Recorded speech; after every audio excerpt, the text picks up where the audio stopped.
You are now in tune to the most intriguing podcast in the universe. Hosted by the scientist Leon Marshall. Are you ready for Marshall's Melanin PODCLASS? Listen, I am fully energized. Class is in session. You gonna learn today. I found it really enlightening, like educational as well. There were a lot of things I didn't know, especially with melanin and like all the benefits of melanin. So I found that very interesting. I love it because it's so much information, you know, it's entertaining and it's just facts after facts after facts. This is the podcast where science is made simple and learning is fun. Welcome to Marshall's Melanin PODCLASS, Class 7. Now, here's your host, the scientist Leon Marshall. Yo, Marshall! Yes. What's good, family?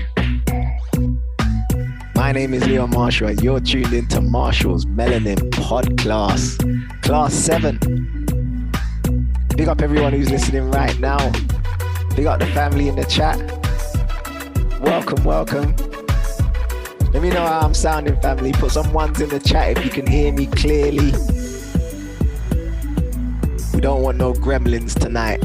You get me? Thank you, family. There you go. Thank you. By the way, thanks for joining me tonight. I truly appreciate it. Hope you're all well. Now remember, these PODCLASSes are more educational than anything else. That's why I've called it a PODCLASS as opposed to just a podcast. I do these on the first of each and every month, so don't miss them. And tonight, family, tonight's class is going to be about melanin and carbon. Let's see if we can clear up some confusion around melanin and carbon. Should be an interesting one, especially if you're someone like me who has followed the teachings of the great Dr. Sabi for a long time. I'd like to hear what you guys have got to say on this subject as well. So later I'll be opening up the calls so you guys can call in or ask your questions in the chat, make your comments, or just say what's on your melanin mind. I don't mind what you say. Just be a part of tonight's class. But that's later. Now I've created this podcast so we can all truly understand melanin once and for all. What it is and how it works. We must change the narrative around melanin if we are ever going to understand it. And that change happens right now. So let's go. I've been to quite a few and I've heard Leon talk at other events, and as usual you do come away learning something. Listen, I am fully energized. That is brilliant. It's just so informative, mind-blowing. It's something that, you know, it's just put me on a journey of knowing thyself. It's just fantastic. Big up the family in the chat. Large up everyone. I'm so truly grateful that you've joined me this evening. So let's start PODCLASS 7 like this.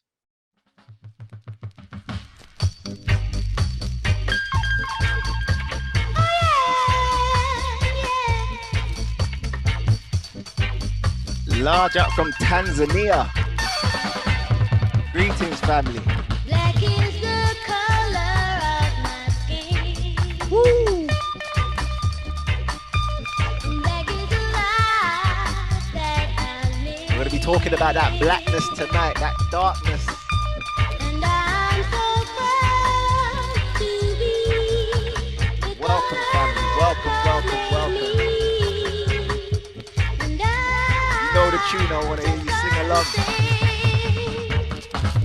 Black is my color. Yeah.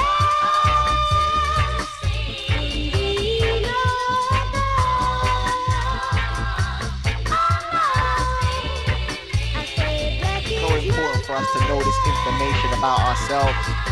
Where we can sing tunes like this and just feel happy and proud. Yeah. Alright, family. I know we want our vibes out, but I wanna drop some science tonight as well. But let's listen to this for a little bit more. Big up the family that's joining us. I can see the numbers going up, so welcome if you've just joined.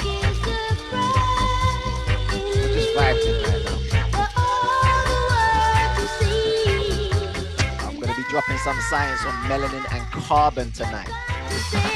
But before that, Black is my color.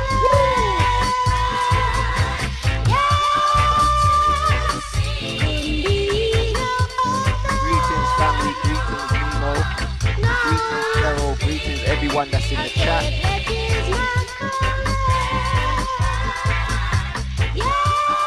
All right, let's see if we can clear up some confusion around melanin and carbon. Let's see if we can clear up some confusion tonight. So tonight, family, we're going to be talking about carbon. Yeah. Very important that we understand this subject. We're going to be talking about carbon, which is one of the many elements known to man. If you remember from school, they would have taught you about the periodic table of elements, which lists all the elements in the known universe, known to man, that is, all the elements that man is aware of. Now, there's a lot of elements on this periodic table. If you search, for those of you who are listening to the replay on the hiddenscienceacademy.com, if you search periodic table into your favorite search engine, you'll see the table is full of elements you've probably never heard of before. So there's sodium on there, magnesium, potassium, hydrogen, oxygen, carbon, gold, silver, selenium. There's so many on there, but there's quite a few that you've probably never heard of before. However, despite this, despite not knowing the majority of elements on the table, I bet you could tell me what the 4 most important elements on this table are. Greetings, Heather. Greetings, all the family that have just joined us. We're just talking about the periodic table of elements. And I guarantee you, even if you don't remember this from school, you're looking at all of these elements thinking there's so many here that I've never heard of. I guarantee you could tell me what the 4 most important elements are. What would be the first? What would be the number 1 most important element on the periodic table? Air. Yeah, so that would be oxygen. Because your body needs oxygen. Every cell in your body needs oxygen to stay alive. You got to think, how long could you live without oxygen? Probably seconds. So on the periodic table of element, oxygen is going to be the most important. And large up the family, I can see the correct answers in the chat already. So I can see some of my previous students who have done the Black Holistic Health course, you already know. But if you're new to the Hidden Science Academy, we break science down in a very simplified way. So yes, oxygen would be number 1. What would be number 2, family? What would be the second most important element on the periodic table of elements? Yes, it would be hydrogen. Why? Because when you combine hydrogen with oxygen, you get water. You combine hydrogen with oxygen, you get water. And how long can we live without water? Oof, not long at all. So we need oxygen, we need air, and we need water. What would be number 3, family? What's the third most important element on the periodic table? Yes, it would be carbon. Why would it be carbon? Because when you combine carbon with hydrogen and oxygen, you get CHO. In other words, a carbohydrate. That's your fruits and vegetables. That's your food.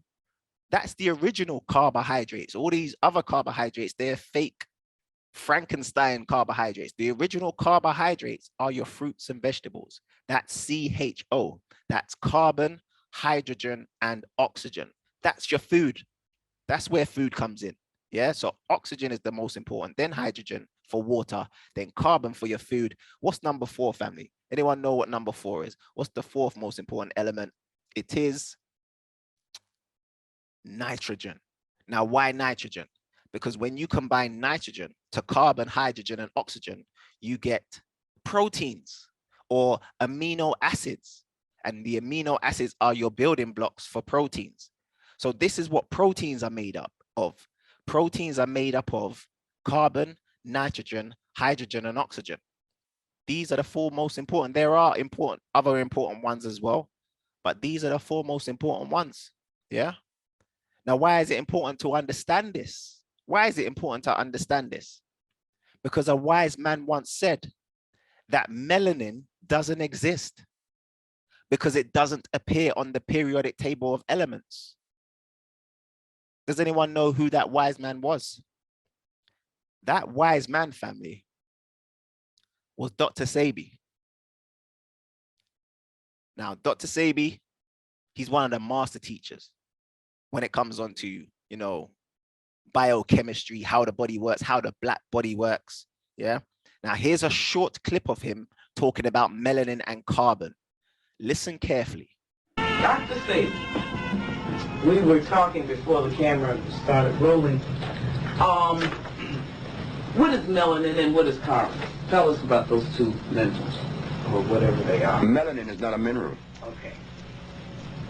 Melanin is a word that was used to describe a certain biological function.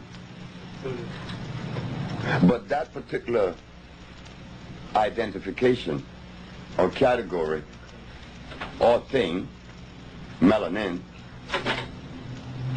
is a European identification of what they think activates those neurons in our body that makes us black.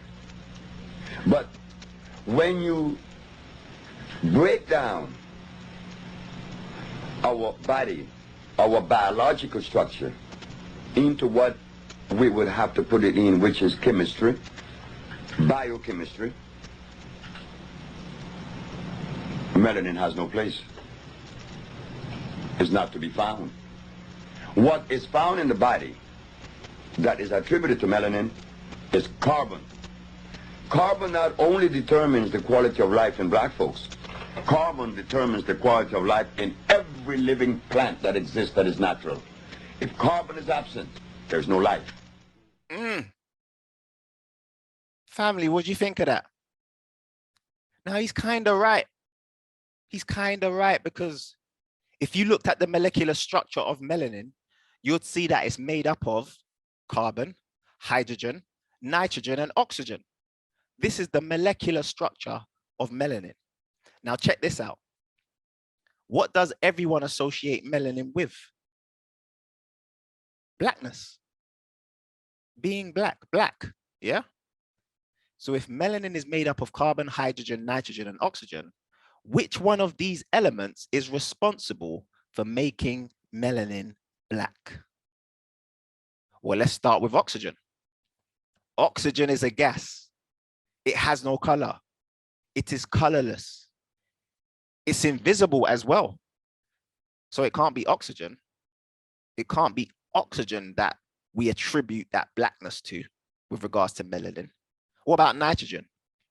The same. It's a colorless, odorless, invisible gas. And what about hydrogen? Gas. So you can see, I'm hoping that you can see that the only element we can truly give credit to for the blackness associated with melanin is carbon. And as I'm sure many of you are aware, the carbon atom is made up of 6 electrons, 6 protons, and 6 neutrons. 666. I swear I've heard that before somewhere else. 666. Where have I heard that before? Sounds familiar, but never mind. But here's what we need to know about carbon. Here's what we need to know about carbon. Carbon is the element binder. It binds or glues elements together.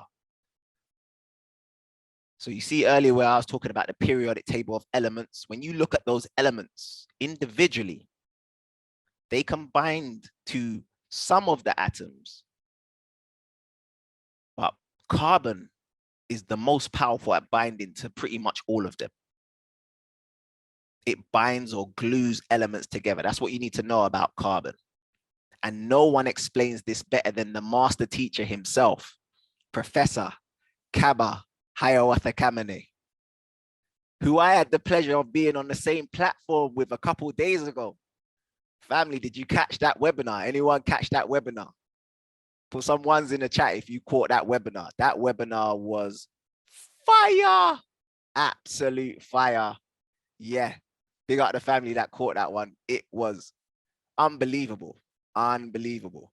And to think like I'm a teacher and this guy was taking notes when I was talking. That's what he said. He said he was taking notes. I can't believe that webinar. But anyway, concentrate, focus.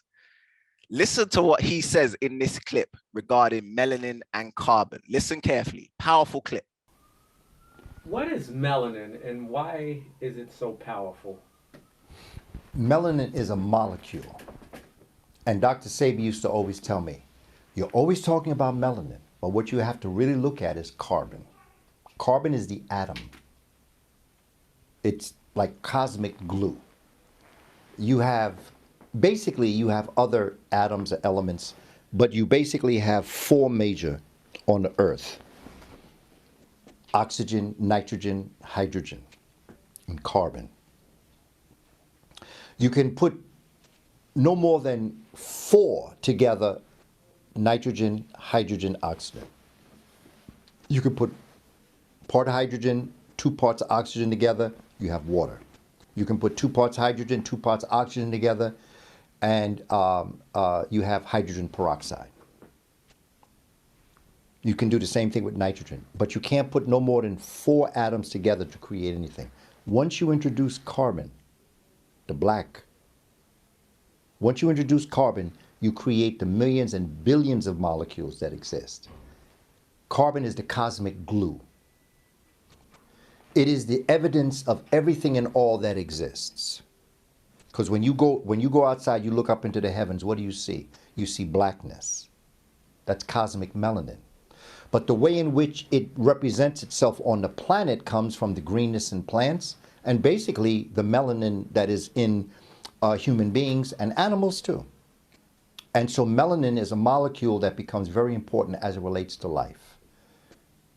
That is why you have the carbon-14, nitrogen-14 dating, because you can tell how old something is by the life of the carbon that's within that particular thing that you're looking at, the organism that you're looking at. So that carbon is the actual stuff of the cosmic universe. And if there is life outside, it's going to be black.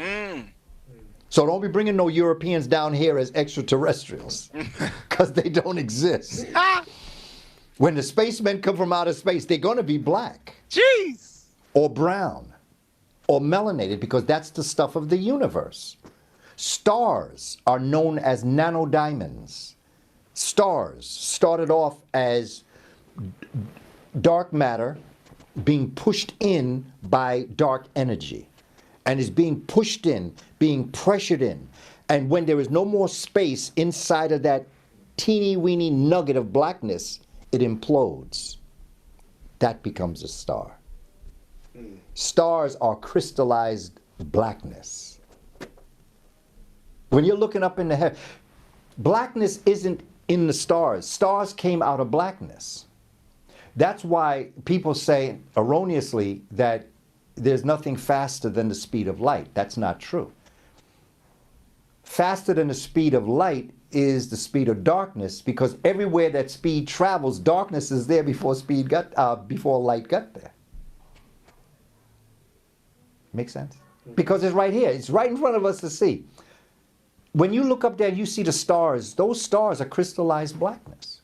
Just like when you come down to Earth, diamonds are crystallized blackness.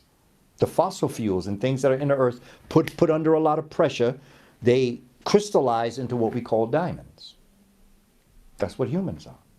That's why we are diamonds in the rough. We are forever put under pressure. This is why African Americans have to understand. And Africans of the diaspora, Africans on the continent have to understand that accept the pressure that you've been put under. Very powerful clip. Very powerful clip. Powerful information in that short clip. My goodness. There was a lot to take from that, but did you catch the darkness part? Did you catch the darkness part? You know, in science, they love to talk about dark matter and dark energy. In science, they love talking about, oh, this mysterious dark matter and dark energy of the universe. What are they actually talking about? What are they talking about? Yeah? We got to start putting two and two together. It's so mysterious. This dark energy, this dark matter. We just don't know what it is. Oh Lord. And then did you catch the part where he talked about the universe, or as he calls it, the cosmic glue of the universe? He's saying carbon is cosmic glue. And remember, that's all invisible to the naked eye, by the way. So we're looking at this carbon being the universe, the material of the universe, but it's invisible to us. So much out there. There's so much out there in the universe that we can't see. But what's amazing about carbon is it can take something that's invisible and make it visible, and vice versa. That's the amazing thing about carbon. It can take something that is invisible and make it visible. Like, for example, photosynthesis. Think about what carbon does during photosynthesis. It takes light energy, which is invisible, and with the help of water, which, if you're really going deep, what is water? Water is two invisible gases, hydrogen and oxygen. So it takes these invisible energies, and obviously with the help of water, it turns carbon dioxide, which is also invisible, into sugar and obviously oxygen. And then the plant lives off of the sugar. Those sugars are the natural sugars found in fruits and vegetables. So you're telling me carbon can take something intangible and turn it into something tangible. In other words, something you can touch, like a fruit or a vegetable. Isn't that amazing, family? That's magic. Carbon binds elements together to form the foods we eat, whether it's in the form of carbohydrates, proteins, or fats. Because remember, carbohydrates are made of carbon, hydrogen, and oxygen. You can't touch and feel oxygen. You can't touch and feel hydrogen. You can't grab hydrogen. But you can grab some grapes. And the only reason why you can do that is because of the carbon that's present in those grapes. That's what carbon does. It binds gases together to form solids. It can take a liquid like water and with the help of sunlight create crystallized energy called glucose. This is the power of carbon, family. The magic of carbon. The way it binds and unbinds, or attaches and then unattaches, or glues and then unglues. But you know me, I like to use analogies. So think about it like this. Carbon is like the wrapping paper around the gifts of life, the elements of life. So think about carbon being like a black gift box, and you have to unwrap that black gift box to see what's inside of it. Those are the elements of life. We consume carbohydrates, and through digestion, the body breaks down the food into the minerals, the nutrients, and the elements that our body needs. Whatever it doesn't need, it disposes of. That's what your digestive system does. So think about a gift, a present that you need to unwrap to see what's inside. This is your carbon wrapped gift box. Christmas is coming up, so maybe this analogy will work with you guys. Think of Christmas gifts. Think of Christmas presents. And the wrapping paper is carbon. Now, after you've unwrapped your gift, your present, what do you do with the wrapping paper? Help me out in the chat. After you've unwrapped your gift, what do you do with the wrapping paper? Or if you have children, what do your children do with the wrapping paper after they've unwrapped their gift? Help me out in the chat, family. What do you usually do? Thank you, Kanaya. Thank you, Cheryl. Thank you, Miss Oswald. Exactly. You dash it where? You throw it away because it's not needed anymore. Do you know that that's what your body does with carbon? Believe it or not, it unwraps the carbon from the gifts, the elements, the nutrients, and then gets rid of the carbon via carbon dioxide. That is what your body does. This unwrapping. So you eat a carbohydrate and then the body breaks that down and takes the nutrients that it needs, takes the minerals, unwraps the present, which was wrapped up by carbon, and then gets rid of the carbon via carbon dioxide. And by the way, there's a scientific term for this. It's called decarbing. You guys can look this up online. It's called decarbing, yeah? Now here's why we need plants and they need us. Think about photosynthesis. This is why we need plants and they need us. Check this out. When we get rid of the invisible carbon called carbon dioxide, what do the plants do with this invisible carbon? When we get rid of this carbon through the air, what do the plants do with this invisible carbon?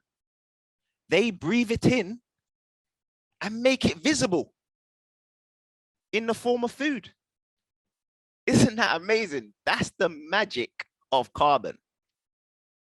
So one of the main differences then between us and plants is what we do with carbon. Just think about it. Just use my analogy. We unwrap it and get rid of it, and then they wrap it up and give it back to us in the form of food. You know, fruits, vegetables, nuts and seeds, herbs and spices, etc. We unwrap it for them and they wrap it back up for us.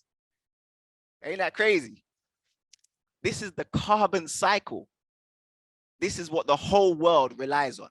This wrapping and unwrapping, or binding and then unbinding. They bind up the carbon, we unbind it. They bind it up for us and we unbind it for them. That's crazy.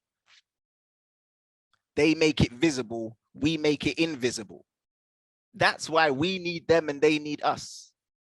I hope that analogy makes sense. This is the carbon cycle of binding, unbinding, wrapping, unwrapping, gluing, ungluing. Like Professor Kaba said, the cosmic glue.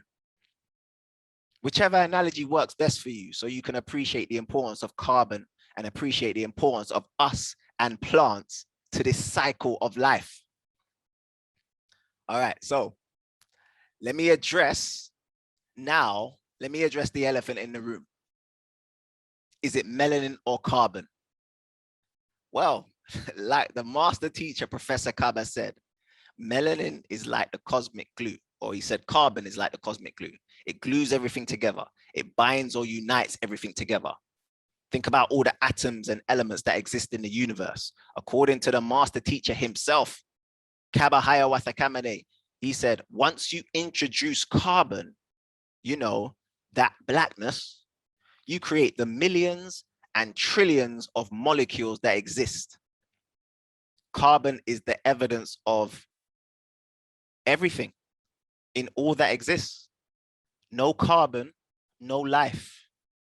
And this is true because for something to be considered living and organic, it must contain carbon. That's the definition of organic, by the way. Did we know this? The definition of organic is it contains carbon. And it should actually be, even though that's the definition should actually be it contains carbon, hydrogen, and oxygen. It's like the triad of elements that your body needs. Carbon, hydrogen, and oxygen, which Dr. Sebi considers the main players of life. He said that in one of his lectures. No carbon, hydrogen, and oxygen, no life.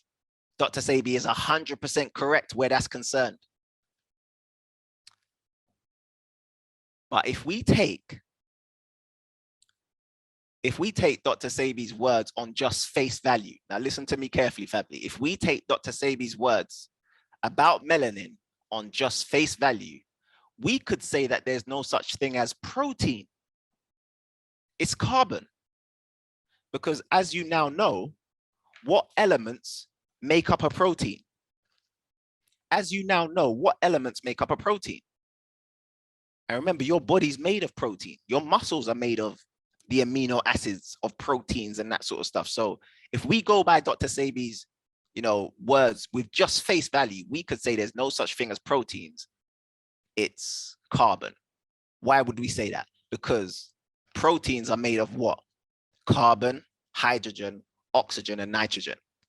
These are the elements that make up proteins. Now, again, think about it. We're dealing with oxygen, hydrogen, and nitrogen. Those are invisible gases. So the only thing that makes a protein visible is carbon. So again, if we just go by Dr. Sebi's words on face value, we could say there's no such thing as proteins, it's carbon. So do proteins exist or do they not? Considering all the elements that make up a protein are gases, you gotta think, does a protein exist then, or is it just carbon? What about coal? Does coal exist? Coal, the natural resource used as a fuel to generate thermal and electrical power. People use coal all over the world. What's coal made of? Coal is made of carbon. So does coal exist? Or is it carbon? Do you see where I'm going with this, family? It is well believed that diamonds are a girl's best friend. What are diamonds made of? Shall we change it to carbon is a girl's best friend? I'm not trying to be facetious, family. I'm just trying to illustrate my point. All living things on this planet are made of carbon. It is the main component of sugars, fats, proteins, muscle tissue, DNA, hair, and of course, skin. Of course, skin. Now I'm very conscious not to say that the master teacher, Dr. Sebi, was wrong when it comes to melanin, because technically he wasn't wrong. I totally understand why he said it's carbon. And hopefully after listening to this class, you understand why as well. I salute Dr. Sebi. Absolute genius. Absolute genius. Man, listen, man, put some ones in the chat for Dr. Sebi. One of the master teachers. What a great man. And I'm so appreciative for his teachings. I'm so happy that he did what he did and allowed us who are coming after him to put 2 and 2 together. So he's laid it out for us. I understand why he calls it carbon and not melanin. And hopefully after you guys listen to this class, hopefully you understand why as well. Yeah. So that's not me putting down the master teacher. That's me bigging him up and trying to break down what he said in a very simplified way. So I'm hoping that I did that. All right, family, let's open up the floor for some questions and comments. If you want to go live, you can raise your hand or just use the Q&A section to ask your questions, yeah? Because we just dropped the science with regards to melanin and carbon. So I want to know what you guys think, especially when it comes to that wrapping and unwrapping.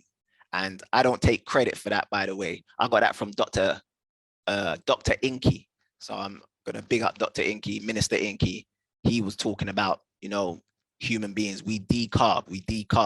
And I had to look that up and see what does decarb mean? I wanted to understand what decarb means. And it's basically the unwrapping of the carbon. It's the unbinding. So the plants, they bind it up and then we unbind it and give it back to them. They bind it up for us in the form of foods. We give it back to them in the form of an invisible gas called carbon dioxide. And that is the carbon cycle. Yeah. All right. So let me just quickly come out of here and see if there's questions. I can see a couple questions in the Q&A. Remember, if you want to participate, you can raise your hand and you can go live. So let me see these questions. What is the significance of the 1 molecule difference between plants and vital man? The 1 molecule difference between plants and man. Zoe, if you can elaborate on that, the 1 molecule difference between plants and man, if you can just elaborate on that, or just let me know exactly what the one molecule difference is, because I'm not too sure what you're talking about there. And then the next question says, so should our bodies hold on to more carbon before it is thrown away? Good question. So Sis Kanea, she asked, should our bodies hold on to more carbon before it is thrown away? How do we ensure that our body is receiving the necessary nutrients? All right, so good question. All right, so what we need to understand with carbon is we are made of carbon. Obviously, melanin is made of carbon. All of our muscles are made of carbon and these invisible gases that carbon binds together. So if you really check it, we don't need the carbon from the food. The carbon, we only take in the carbon from the food because it's wrapped up our food. Think about when you go to the supermarket, you don't necessarily need the wrapping and the the false advertisements on the wrapping, and or even just the great looking wrapping of your food. That's what they love to do with our food. You go to the supermarket and it's got all of this amazing packaging, but you don't really need the packaging. You just want the food. So you bring the package home and then you unwrap it and then you dash away the package. Now, this is what's amazing about us and plants. We don't just dash it away as a waste. We literally give it to plants. When we breathe, we're giving plants carbon dioxide. And then when they breathe, they give us oxygen. And then in the form of fruits and vegetables and nuts and seeds, we get carbon back in our body. So it's a cycle. Yeah, it is a cycle. And because your body's made of it, we don't necessarily need it in large amounts from the food. We need what it's binding up. So we need the oxygen, we need the hydrogen, we need the nutrients, the vitamins, we need that stuff. Yeah. Now, obviously, if you are low on carbon, you're going to have to, the body will adjust and hold on to whatever carbon it needs. But the point I was trying to make is that, yeah, every time we're breathing, we're decarbing. We're literally unwrapping the food and then giving that wrapping back to the environment for it to be wrapped up again. Okay, this question says, can you tell us why there are different names for melanin in Europeans and Africans? What different names are we talking about? Eumelanin and pheomelanin? Just elaborate on that. What different names? If we're talking about eumelanin and pheomelanin, I can break that down. I can't remember. I think the molecular structures, chemical, are exactly the same except for one molecule. I think magnesium. So, yeah. So, with regards to the molecular structure being exactly the same, and it's just one molecule that's different. That's the same for a lot of molecules. They say that about sugar and cocaine. Have you heard that, family? They say that about sugar and cocaine, where the molecular structure between sugar, and I mean processed sugar, not obviously sugar from fruits and vegetables, processed sugar and cocaine, it's exactly the same molecular structure except for one molecule difference or something like that. One molecule difference. So can you imagine, like, the molecular structure of sugar and cocaine are pretty much identical? And obviously it makes sense because a lot of us, we're addicted to sugar just like people are addicted to drugs. So it does make sense. All right, this one says, is there a link between carbon and radiation? Can carbon emit radiation? These are some good questions tonight, family. So is there a link between carbon and radiation? Well, think about this. If in your home, you've got high electromagnetic frequencies. So these days you can't name certain types of Gs. You know what I'm talking about. There's certain types of Gs that keep on going up every couple of years. Those are electromagnetic frequencies. Now, what do they say can block or kind of absorb those electromagnetic frequencies for you if you put them in your yard, or if you put them around your neck, or you can put them on your phone? What do they say you should get to kind of protect you from those high frequencies? Yeah, shungite. But what are we really talking about? What's shungite made of? What are we talking about? What are we going all the way back to? Yeah. So it's carbon that protects us from the radiation. It's literally carbon that's protecting us from the radiation, whatever radiation is out there that is harmful. It is carbon that's absorbing it or protecting us from it, you know, acting as that shield. Oh, no, that's a bit too dangerous. You know what I mean? So yeah, Shungai, we're talking about carbon though. It is the carbon. And then can carbon emit radiation? Yeah, here's the thing. You see all of the atoms on the periodic table. Let me just quickly go back to that, family, because that is powerful for some people to understand that every atom on this periodic table of elements, and again, if you're listening to this on the replay, just type in periodic table of elements into your favorite search engine and just look at all of the elements on the periodic table. Yeah, look at all the elements. Every single one of these elements in varying amounts, in various degrees, can absorb light and emit light.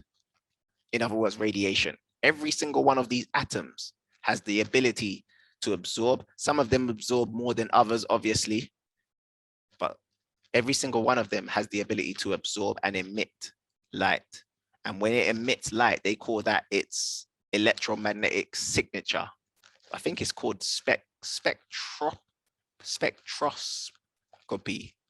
Don't know how to say that word, spectroscopy, but it's the spectrum of all of these atoms. In other words, what colors they emit and that sort of stuff. So this is powerful stuff for the family to know, like every atom in your body. And here's the thing, because when we talk about this stuff, we always want to try and show evidence. We always want to try and show evidence of what we're talking about. But you see, when we talk about auras, when we start talking about auras, people will be like, auras is not true. What's an aura, family? Everyone familiar with aura? How would you describe an aura? Let me see what the family's saying. How would you describe an aura? Someone's got an aura.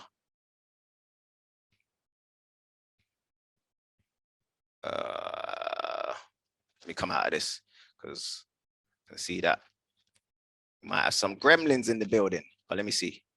Energy around you. Thank you, Maria. That's the word I was looking for. So energy, like your surrounding energy, magnetic field, blah, blah, blah, good and bad vibes, aura. All right. Shadow or color around the body. That's a good one. Shadow or color or your glow. That's a good one as well. Glow. Now, the scientific community say that auras don't exist. They say it's pseudoscience. Auras, you know, human beings glowing. They say that's pseudoscience. Human beings don't glow. Human beings don't have some light frequency around them on some, do you get me? But yet they'll say that what's that word? Spectropacity exists, or whatever it is, the spectrum of every atom. So what the scientific community will agree on is that every atom in your body can emit light, but you can't. What kind of foolishness is that? Every atom in your body can absorb light and emit light, but you can't. If the atoms in your body are electromagnetic, someone go live and say that word, spectroscopy. Spectroscopy. I don't even know how to say that. But yeah, that's the thing. If you guys want to search it, yeah, that's the thing. But aura, yeah, the electromagnetic field around you. But the scientific community would be like, no one has auras. We don't have auras as human beings. But if every atom in your body has an aura, emits light, then what makes you think that you as a human being do not emit light? Just simple logic, yeah? All right. We are on a higher frequency. Yep, that's right. So can you imagine, the higher your frequency, the bigger your aura, you know? And who knows, you might be able to get to that point where you can kind of see someone's aura. Has anyone seen the film, The Last Dragon? That film, The Last Dragon, old kung fu movie from back in the day, like the one and only like black kung fu movies, The Last Dragon. Yeah, that's one of my favorite movies. And at the end, what is it? Show enough. He's saying, who's the master? And he keeps on putting his head in the water and he's like, who's the master? And then he grabs his Bruce Leroy. That's it. Yeah. And then he starts to glow. He shows the aura. And people will be like, nah, man, that's some science fiction thing. But no, if you go by just atomic science, human beings can do that. If you're just going by atomic science, what atoms can do, atoms can glow, atoms can emit light. Yeah. Yeah. It's one of my favorite movies. One of my favorite movies. Yeah. All right, family, we're gonna wrap up. If there's any other questions, oh, hold on a sec. There's more questions in the Q&A. Hold on 1 second. Break down the different types of melanin. Okay, cool. Don't sugar, have carbon. Is it true that melanin changes its molecular structure, which is why? All right, these are good. So the different types of melanin, people asking about the different types of melanin. So melanin is the black and brown. That's the most common one in the universe. And then you've got pheomelanin, which is red and yellow. And I like to break down the etymology of words. So EU, when you look this stuff up, EU in science means good, normal, or true. And these are European scientists putting these words together. These are not words that Africans made up. European scientists, when they discovered the proper melanin, the black brown melanin, they called it eumelanin, EU. Yeah, EU, eumelanin, which means good melanin or proper, like true melanin. And then they called the other melanin pheomelanin. Now, I'm not going to say it on here, but you guys do your research and find the etymology of the word pheo or pheo, and you tell me what pheo means. Yeah, so those are the different types. And eumelanin is more, carbon, copper, selenium. And then the pheomelanin is more sulfur based. And that's the reason why it's yellow and red, because if you look up sulfur on the periodic table of elements, if you saw a sulfur rock, it would just be pure yellow. So those are the main types. But then obviously you have neuromelanin in your brain, and there's other types of melanin that can be found in the universe as well. But those are the three main types: neuromelanin, eumelanin, and pheomelanin. And the darker skinned people, they have the eumelanin, and Europeans have pheomelanin. And all of this stuff is going to be broken down in my book, by the way. I'm going to be breaking down all of this stuff in my book, so it's going to be very easy to understand. Oh, that's not how you spell the pheo. It's spelled PHEO or PHAE. They spell it in two different ways. So yeah, PHEO or PHAE. I like this question. Is it true that melanin changes its molecular structure, which is why it is hard to reproduce in the lab? I read that somewhere. Yes, that is very true. Melanin can change its molecular structure depending on what's needed. And melanin can be in the form of solid, liquid, or gas. So it's literally always changing. And it has its own consciousness. So it literally can do things without referring back to the brain, that sort of stuff.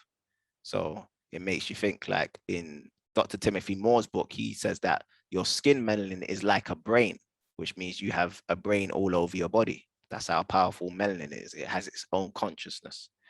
All right, can you explain or explore why there is such a formidable global climate change agenda to reduce the use of carbon? Oof, wonderful lesson as usual. Thank you, family. Thank you, Claire. All right, reduce the use of carbon. I'm going to do this one before I finish up. What's the big deal about more carbon in the atmosphere for us? Yeah, these are good questions. Now, I was hoping that people put two and two. What causes static in our bodies? I'm not sure about that one, but the carbon ones, let's get into that before I go, because those make sense to what we just discussed. So if you understood my presentation with regards to what carbon does, let me show the carbon cycle. All right, carbon cycle. Yeah. So, question. So this is the carbon cycle. We unwrap the carbon and give it out and put it out in the atmosphere, put it out in the environment, and then the plants wrap it up and literally give it back to us. Yeah. So what is the issue with too much carbon in the atmosphere? All right. This is a good question, and I'm hoping you guys will put two and two together. What is the issue with too much carbon being in the atmosphere. You know, they're always trying to reduce carbon emission, reduce your carbon footprint. Here's the thing with carbon. When it goes into the atmosphere, it traps heat. When it goes into the atmosphere, it traps heat. So that means the more carbon in the atmosphere, the hotter the environment. Now, I hope people are starting to put two and two together. More carbon in the environment, the hotter the environment. Yeah. And you know, these people are just burning down rainforests and cutting down trees because they don't want to use just nature for, you know, stuff. They want to, because you can't patent nature. So let's burn down nature and create things that people will buy. But you're shooting yourself in the foot because you're burning down nature, you're cutting down trees and all this stuff, and you're building these high-rise buildings and no one's around grass, no one's around greenery. But now there's nothing to soak up the carbon in the air. There's nothing to soak up the carbon in the air. So now, oh, global warming. Oh my gosh, we need to do something about our carbon emissions. We need to do something about all of this carbon. And yeah, I'm not going to say too much more of that, but yeah, it seems like they've been doing something. That's the reason why they're doing all this stuff. They're trying to change this environment because the more carbon that's in the air, the hotter it gets for some people. You get me? I won't say too more about that because you guys do your research and see who the big wig is behind all of this lowering carbon emission guy. Who's the person? He's if you type in most famous scientist, I think it's most famous scientist, type in most famous scientist into Google, his name will come up and you'll be like, that guy, oh my gosh. Yeah, he's the one that's trying to reduce our carbon footprint. Most famous doctor, thank you. All right, most famous doctor. So we're not gonna name no names because, you know what I mean, we don't want no gremlins, but yeah, most famous doctor, he's the guy that's trying to reduce carbon. Now think about this, family. You heard what the great Dr. Professor Kaba said. We are carbon beings. So if they're trying to reduce carbon emission, who are they? Let me stop. All right. Family, we've got the Hidden Science of Pain for the VIP members. Go to the hiddenscienceacademy.com, click on the pain relief advertisement, sign up. If you're a VIP member, obviously you get it for free.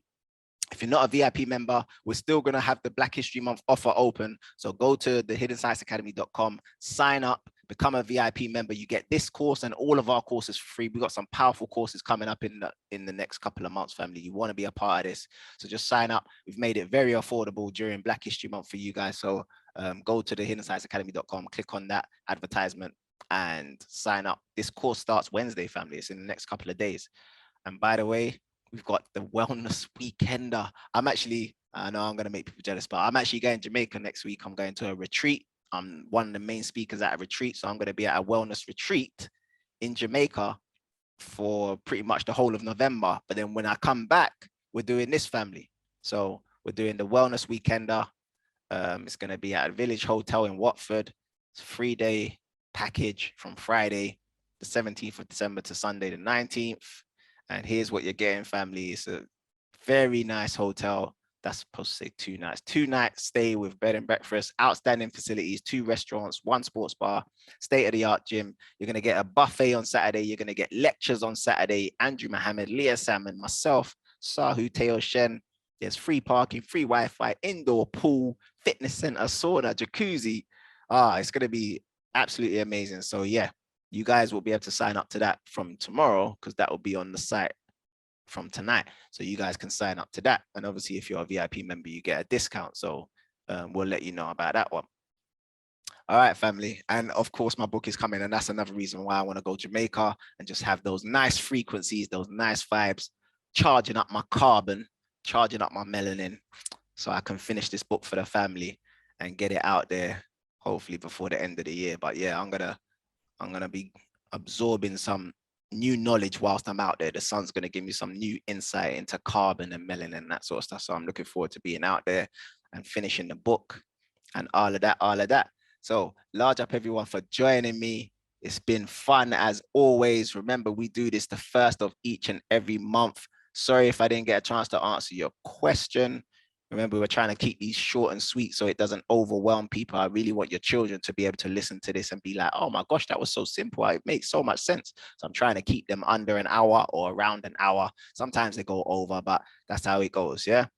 Family, thank you. I don't take this for granted. I really appreciate everyone, you know, signing in and listening and participating. It's love, man. I really appreciate everyone, especially during Black History Month. A lot of you guys tuned into the webinars and that sort of stuff. I see your names. I appreciate you guys. I can't wait to see you guys in person, whether it's at the Weekender or our physical events next year. But let's finish up, family. During a time where it seems like the agenda is to create more and more confusion and more division amongst people, there is still one thing that unites us all. That darkness, that blackness, that carbon, or as some people call it, melanin. My name is Leo Marshall, and that concludes the end of PODCLASS 7. Thank you everyone for being a part of this. You're a part of history, trust me. And just remember, be the light you seek. Just shine, man. More light, more love, more life. One. Thanks for listening to Marshall's Melanin PODCLASS. To download this episode, go to thehiddenscienceacademy.com/PODCLASS. Be sure to catch the next class on the 1st of the month. And if you like this one, please share it with your friends and family. If you're on Instagram, you can follow Leon Marshall at The Scientist Online. And remember, keep shining.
The genius.